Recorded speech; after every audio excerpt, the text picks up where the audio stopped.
Собранието ги донесе измените на законот за тутун со кој откупот треба да продолжи до 31 март. Но за сега нема информација како ќе се презеде вишокот произведен тутун од минатата сезона, ниту пак која откупна компанија и на кои локации.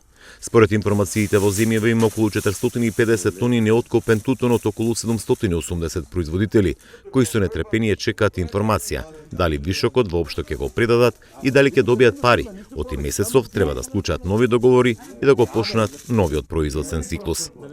Во Струмичко најмногу неоткупен тутун има во населеното место Градашорци. Таму производителите реагираат да се најде начин и модел да се превземе вишокот, оти треба да почнат да ги спремат леите. Тешко, ако го зимот овој тутун, ќе се мачиме па да садиме, зашто? Од него сме зависни, од него живееме. Ако не, што правиме? Ако не знам. Држава треба да мисли и за нас малце. И сега ќе правите ли леи за нов тутун? Не мислиме дека и ако садиме тутун нема кај да го ставиме, таванот е пун.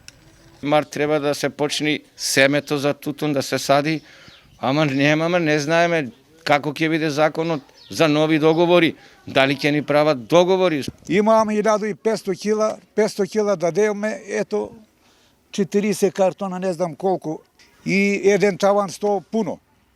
Последната откупна сезона според тутунарите помина лошо со оглед на строгите критериуми кои ги наметнаа откупувачите кои го превзедоа само договорените количини, па остана огромен вишок неоткупен тутун. Мораше да интервенира Прилепскиот тутунски комбинат. Производителите постојано се жалеа на лошата проценка со една класа пониска од минатата сезона. Првишните информации говорат дека просечната откупна цена достигнува околу 185 денари, што е за 30 денари пониска од претходната сезона.